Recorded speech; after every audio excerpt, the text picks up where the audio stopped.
In this episode, we'll explore how to share your thoughts on complex topics, connect your ideas smoothly, and use the right tone for different situations. Let's dive in. First, let's talk about explaining complex ideas. At this level, it's important to express yourself with more detail and precision. For example, if someone asks you about a memorable experience, instead of saying, "It was a good experience," you can say, "That experience taught me valuable lessons and helped me grow as a person." This shows not only what happened, but also why it was important to you. Adding detail like this makes your English more engaging and thoughtful. Next, let's focus on linking your ideas. When you talk about more advanced topics, it's useful to connect your sentences smoothly. Words and phrases like however, in addition, for example, and as a result are great tools for this. Imagine you're explaining why you enjoyed a trip. "I loved the city because it was full of history. For example, I visited an old castle that was over 500 years old.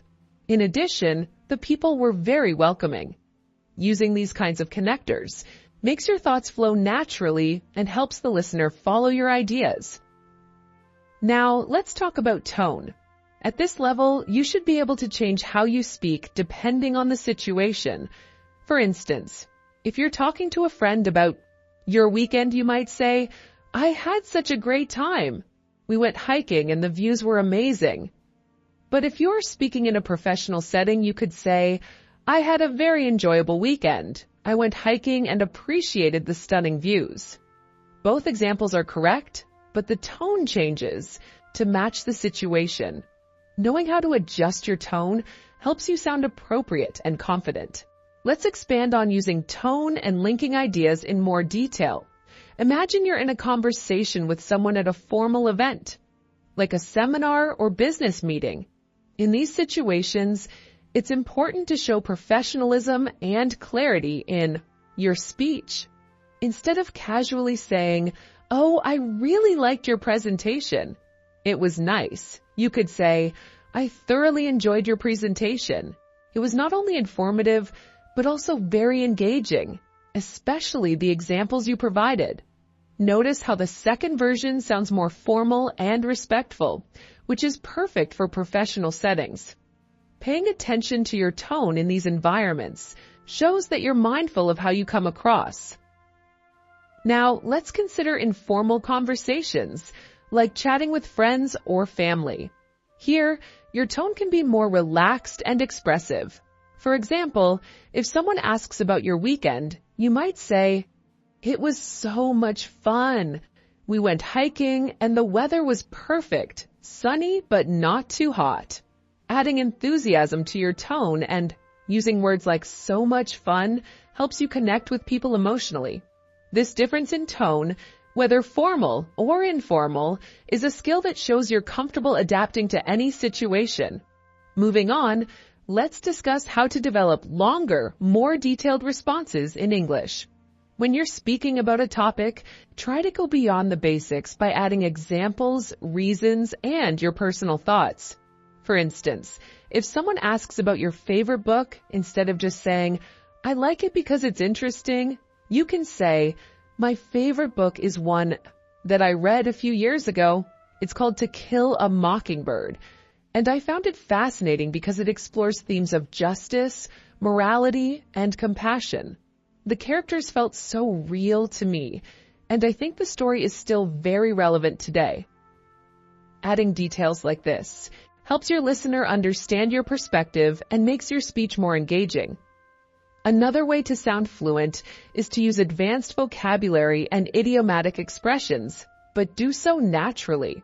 For example, instead of saying "the project was difficult," you could say, "The project was a real challenge, but it was rewarding to see it come together in the end." Similarly, instead of saying "I worked hard," you might say, "I gave it my all and put in a lot of effort." These phrases sound more expressive and convey your ideas with greater impact. However, it's important not to overuse idioms or complex words, as this can make your speech sound unnatural. The key is balance. Use these expressions when they fit the context, let's also talk about expressing opinions. When sharing your thoughts, especially on serious topics, it's useful to structure your response. Start by stating your main idea, then explain why you think that way, and finally provide an example to support your opinion. For instance, if someone asks, "What's your opinion on working from home?" you could respond with, "I believe working from home has both advantages and challenges. On one hand, it allows people to save time on commuting and have more flexibility. For example, parents can spend more time with their children. On the other hand, it can make it harder to separate work and personal life. Overall, I think it depends on the individual and their work style." This structure makes your opinion clear and easy to follow. To improve fluency further, practice summarizing ideas. Summarizing helps you condense information into a few key points, which is a valuable skill in both casual and professional settings. For example, after watching a movie, instead of just saying, "It was good," you could summarize by saying, "The movie was about a young artist trying to find her place in the world. The story was heartfelt, and the acting was incredible, especially in the emotional scenes." This approach not only improves your vocabulary, but also helps you organize your thoughts. Finally, don't forget the importance of practicing listening and speaking together. Listening to native speakers or advanced English speakers can help you pick up natural phrasing, pronunciation, and rhythm. When you hear a phrase you like, try to repeat it and use it in your own sentences. For example, if you hear someone say, "That was a turning point for me," practice using it in your own context. Like, "Graduating from university was a turning point for me because it marked the beginning of my career." This method helps you internalize advanced expressions and use them confidently in your conversations. Let's take this to a deeper level by using a story and role-play example to illustrate how fluency and confidence can be developed in English. Imagine this scenario. You've just moved to a new city for a job, and you're at a networking event. You don't know anyone there, and the thought of striking up a conversation feels overwhelming. But you remind yourself that small talk is a powerful way to connect with people and improve your English fluency. Let's walk through how this might play out. You spot someone standing near the refreshment table, looking approachable. Instead of hesitating, you take a deep breath and decide to initiate a conversation. You start with a simple and friendly question. "Hi, how are you enjoying the event so far?" The person responds positively, saying, "It's been great. The speaker earlier was really inspiring. What about you?" Now, here's your chance to expand the conversation. Instead of giving a short reply, you could say, "I agree. The speaker had some excellent points about leadership. I especially liked the part where they talked about building trust within a team. It reminded me of a project I worked on last year where collaboration was key. Have you worked on similar projects?" Notice how this response does three things. It shares your perspective, adds a personal story, and invites the other person to share theirs. This is a great way to keep the conversation flowing. To make this even more engaging, let's incorporate a bit of role play. Imagine the person you're speaking with shares their experience. "Yes, actually, I worked on a similar project last year. We were launching a new product, and teamwork was essential. But it wasn't easy at first. There were some disagreements on the design." In this moment, you can show active listening, which is a key part of fluency. You might respond with something like, "That sounds challenging. How did your team work through the disagreements?" Asking thoughtful follow-up questions not only shows interest, but also keeps the dialogue going. This is how you transition from basic exchanges to meaningful conversations. Now, let's weave in a story to highlight how fluency grows with practice. Imagine a woman named Sarah, who recently moved to London for her studies. When she arrived, she felt shy about speaking English, especially in social settings. She would often listen to conversations without participating, fearing she might make mistakes. One day, her professor invited the class to a casual coffee meetup. Sarah decided to push herself out of her comfort zone. During the meetup, she overheard a group discussing their favorite travel destinations. Gathering her courage, she joined the conversation by saying, "I love traveling too. Last year I visited Rome, and the history there is incredible. Have any of you been to Italy?" To her surprise, the group welcomed her warmly and shared their own travel stories. One person said, "I've always wanted to visit Rome. What was your favorite part?" Sarah replied, "The Colosseum was amazing, but what I enjoyed most was exploring the local cafes. The food and atmosphere were unforgettable." This experience boosted Sarah's confidence. She realized that people were more interested in connecting than judging her grammar or accent. Over time, she continued practicing in similar settings, and her fluency improved dramatically. What can we learn from Sarah's story? First, it's okay to feel nervous. Most people do when they're learning something new. Second, taking small steps, like joining a conversation or sharing a personal experience, can lead to big improvements. Lastly, people are generally kind and understanding, especially when they see you're making an effort to communicate. Let's return to the idea of role-playing. Imagine you're at a family dinner where everyone is speaking English. Someone asks you, "What's the most exciting thing you've done recently?"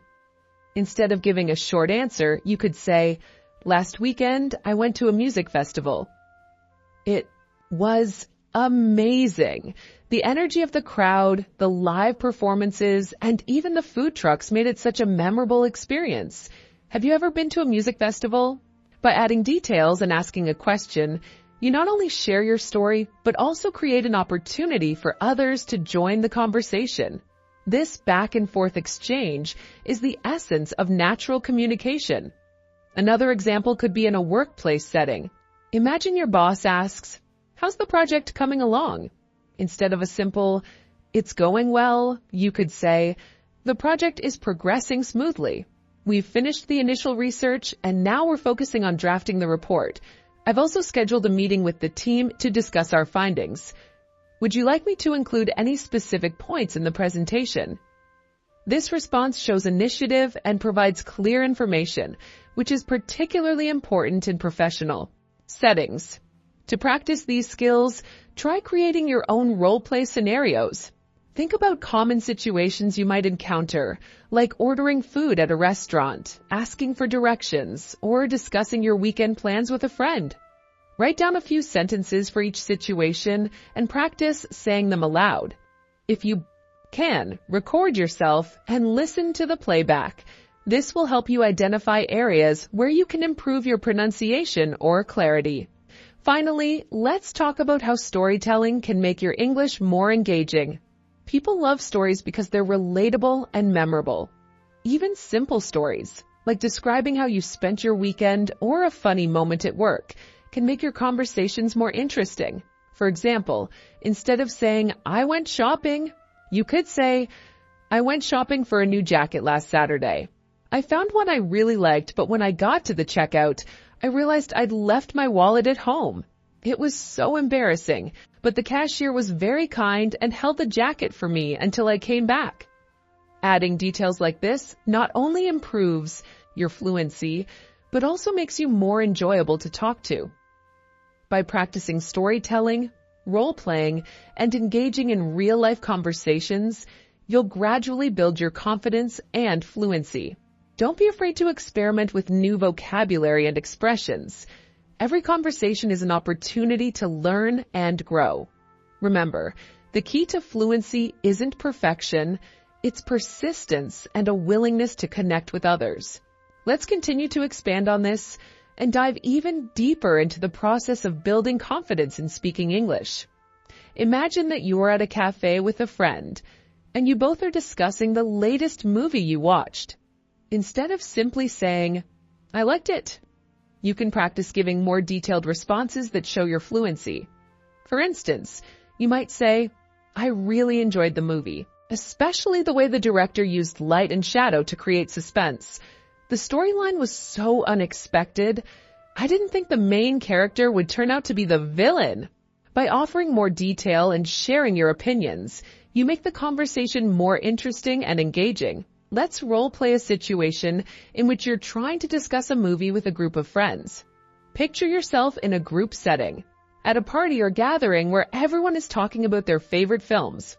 One person says, "I think superhero movies are overrated." This is your opportunity to jump in and give a more thoughtful reply.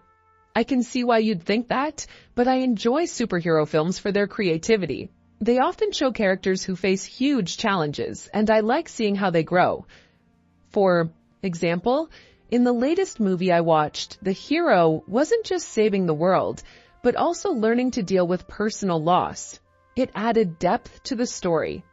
Now, instead of just agreeing or disagreeing, you're adding to the conversation in a way that makes you sound more fluent and thoughtful. Storytelling is another great way to practice your English skills. Let's think about a scenario where you're telling a story to your friend about your trip to the countryside. You could say, "Last weekend, I went to the countryside with some friends. We rented a small house in the hills, and the view from the window was breathtaking.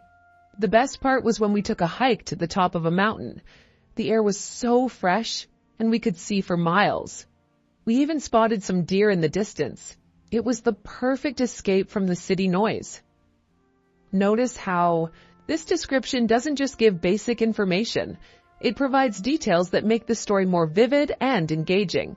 Using these kinds of details is an excellent way to practice speaking English naturally and with fluency. Let's switch gears for a moment and think about how you could use storytelling in a professional situation. Imagine you're at a work meeting and your manager asks for updates on a project. Instead of just saying, "It's going well," you could say, "The project is going well. We've just finished collecting the data, and now we're moving into the analysis phase. I think the results will be interesting because we've noticed some patterns that we weren't expecting. For example, one of the findings challenges the assumptions we made at the start. I'm really looking forward to discussing this with the team tomorrow." This response not only shows that you're confident in your work, but it also makes you seem more knowledgeable and engaged with the project. One of the biggest hurdles many English learners face is the fear of making mistakes. Let's imagine a scenario where you're at a work meeting and you want to say something, but you're worried it might not sound perfect. Here's where you can apply what we've discussed so far.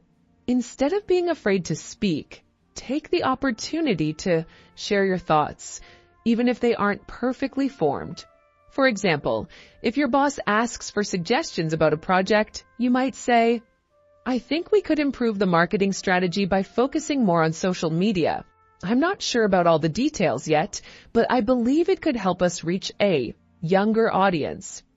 Even though you're not 100% confident, you're still offering valuable input, and this is a key part of developing fluency. The more you practice this kind of speaking, the easier it becomes. To make this a bit more practical, let's role-play a situation where you need to ask for help at the airport. Let's say you're trying to find your way to the departure gate. Instead of just saying, "Excuse me, where is the gate?" you can take the opportunity to practice longer, more detailed sentences. "Excuse me, I'm a little lost. Could you help me find my way to gate 12? I'm flying to New York, and I don't want to miss my flight." By adding a little extra context, you make the conversation flow more naturally. You're not only asking for help, but also showing your awareness of the situation, which makes the exchange feel more personal and less robotic. Now, imagine you're on the phone with customer service, trying to sort out an issue with your order. Instead of simply saying, "I didn't get my order," try to explain the situation in a more detailed way. "Hi, I placed an order online last week, but I've just checked, and it seems like my package hasn't arrived yet. I was expecting it to be here by today, but I haven't received any updates. Could you help me track it down?" By adding this extra detail, you're making your request clearer and more polite, which can lead to a better outcome. Let's think about a social situation now. You're at a family gathering and someone asks you, "How was your day?" Instead of just saying good or fine, try to expand your answer. "It was actually a really nice day. I spent most of the afternoon at the park, enjoying the sunshine. I even had a chance to read a book outside. It felt great to take a break and relax." This answer not only tells the other person what you did, but also paints a picture of your day. It's more engaging and shows your ability to speak English with depth and personality. Another great way to practice fluency is by participating in group activities. Imagine you're at a book club meeting and the group is discussing a recent book. Instead of simply agreeing with everyone, you could share a more detailed opinion. "I really enjoyed the book, but I felt the ending was a bit rushed. I think it would have been more satisfying if the author had spent more time on the final chapters, especially the characters' motivations. What do you think?" By engaging in this way, you're demonstrating that you've really thought about the book and are able to communicate your thoughts clearly in English. All of these examples show how you can use role-playing and storytelling to make your English conversations feel more natural and fluent. Remember, the key to becoming fluent isn't about perfect grammar or pronunciation.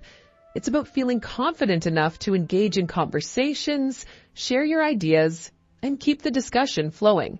The more you practice these scenarios, the more comfortable you will become in real-life situations. Don't be afraid to make mistakes. They're a natural part of the learning process and help you improve in the long run. With time and practice, your fluency will continue to grow. All right, let's continue with more examples to help you build confidence and fluency in English. Remember, the key to becoming fluent is not just speaking, but also feeling comfortable in various situations where English is used. Imagine you are in a meeting at work and your manager asks you about the progress of a project. Instead of just saying, "It's going well," try to expand on your response to sound more confident and clear. You could say, "The project is progressing well. We've completed the research phase, and now we're moving into the planning stage. The team has already outlined some key strategies, and we're expecting to present our initial findings next week. There are a few areas where we could use more data, but I think we'll be ready to make strong recommendations soon." This detailed answer shows that you are in control of the situation and are thinking critically about the project. It also makes you sound more fluent because you're able to describe the project's progress in clear, professional language. Let's think of another situation. This time, at a social gathering. You're at a friend's house, and people are talking about their weekend plans. Instead of just saying, "I don't have any plans," you could give a more detailed answer. "I'm actually planning to spend the weekend exploring a new part of the city. There's this beautiful park I've been meaning to visit, and I've heard there's a great art exhibit there. I'm also hoping to catch up with some friends over dinner." It's always nice to slow down and enjoy the weekend after a busy week. Now, you've shared not just what you'll be doing, but also your feelings about the weekend plans, which makes the conversation feel more natural and personal. Here's a great example of how to use storytelling in a professional context. Let's say you're in an interview, and the interviewer asks you about a time when you solved a difficult problem at work. Instead of simply answering, "I solved a problem with a project," you could respond with a more detailed story. "In my previous job, we faced a major challenge when a client suddenly changed the project requirements just a week before the deadline. At first, the team was stressed out because we didn't have enough time to make all the changes. But I suggested that we break down the new requirements into smaller tasks and prioritize them. I also recommended we work in smaller groups to make the process more efficient. In the end, we were able to meet the deadline, and the client was very happy with the result. It was a stressful experience, but it taught me a lot about time management and teamwork." By telling a story like this, you're not only showing your problem-solving skills, but you're also demonstrating your ability to communicate complex ideas clearly in English. Now, imagine you're telling a story to a friend about an exciting trip you took. Instead of just saying, "I went to the beach," try to add more details to make the story more interesting. You might say, "Last summer, I went on a trip to the coast with some friends. The weather was perfect, sunny and warm, but not too hot. We spent the day at a beautiful beach with golden sand and clear blue water. We even tried surfing for the first time. I wasn't very good at it, but it was so much fun. Afterward, we walked along the pier and had some fresh seafood.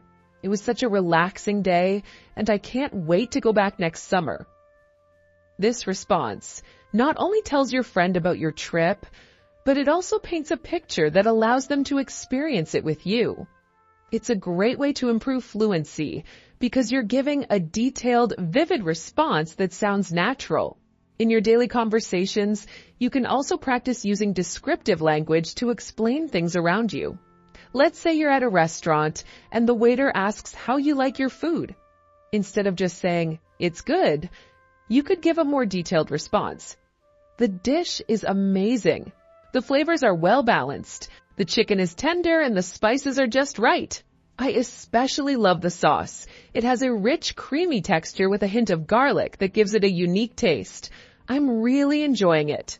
By adding more details, you're not only giving feedback, but also showing your ability to express your thoughts in a more sophisticated way. Here's another example of how to use English fluently in a social situation. Imagine you're at a party and someone asks you what kind of music you like.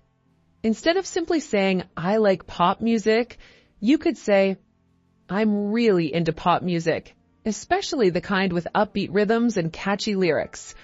But I also enjoy listening to other genres like indie rock and electronic music. It really depends on my mood. Sometimes I like to listen to something more relaxed, like acoustic songs, but other times I'm in the mood for something energetic and fast-paced." This response not only tells the other person what you like, but also provides insight into your tastes and how they change, which makes the conversation feel more genuine and engaging. Now, let's consider a situation where you're discussing a book you've read with someone. Instead of simply saying, "It was good," you could say, "I recently finished reading a novel called The Great Adventure. It's about a young woman who sets out on a journey to find her long-lost brother. What I loved most about the book was the way the author created such vivid characters. The main character was really relatable because she faced so many challenges and had to make difficult choices. There were moments in the story when I felt like I was right there with her, experiencing everything she went through. I definitely recommend it if you enjoy stories with strong characters and a lot of emotional depth. By adding this level of detail, you're able to share your opinion in a more thoughtful and engaging way. In professional situations, especially during meetings or presentations, it's important to expand your answers. For instance, if your boss asks you about the success of a recent campaign, instead of simply saying, "It was successful," you could say, "The campaign exceeded our expectations. We reached our target audience through a mix of social media platforms and traditional marketing methods. We saw a 20% increase in website traffic, and the sales team reported that they received a higher number of inquiries than usual. Overall, the feedback from our customers has been very positive, and we plan to build on this success in the next quarter by incorporating more customer testimonials and user-generated content." This detailed response not only shows your involvement in the project, but also demonstrates your ability to communicate the results effectively. Let's practice how to respond to a question at a social gathering. Someone might ask you, "What did you do this weekend?" Instead of just saying, "I stayed home," you could say, "I had a quiet weekend. On Saturday, I spent some time catching up on my favorite TV show. I'm watching a series about a detective who solves mysteries in a small town. It's really suspenseful, and I can't wait to see what happens next. On Sunday, I went for a walk in the park and met up with a friend for coffee. We talked about everything, our jobs, family, and even plans for the summer. It was a nice way to unwind before the busy week ahead." This response not only answers the question, but also invites further conversation, giving the other person more to ask about. These are all excellent examples of how you can build your fluency and confidence in English. Whether you're at work, socializing with friends, or telling a story, the key is to practice using more detailed responses. The more you practice, the more naturally English will come to you, and you'll be able to engage in conversations with ease and confidence. Let's continue practicing and exploring how you can express yourself in different situations using English. The more you practice, the more comfortable and fluent you'll become in conversations. Let's imagine you're meeting someone new and want to make a great first impression. A simple question like, "Where are you from?" can lead to a more interesting conversation if you answer in detail. Instead of just saying, "I'm from London," you could say, "I'm from London, which is the capital of the United Kingdom. It's a huge city with a rich history and so many things to do. There are famous landmarks like Big Ben, Buckingham Palace, and the London Eye. The city is known for its mix of modern and historic buildings. I love how diverse London is. People from all over the world live there, so you get to experience so many different cultures and foods. I'm really proud to be from such a vibrant city." By adding details like this, you give the other person a better understanding of where you're from, and it opens up the conversation for them to ask more about your hometown, your experiences, or even travel tips. Imagine now that you're talking to someone about your hobbies. If they ask, "What do you like to do in your free time?" you could say, "In my free time, I really enjoy playing the guitar. I've been playing for a few years, and it's something I love doing to relax. I play a variety of music, but lately, I've been focusing on learning some classic rock songs.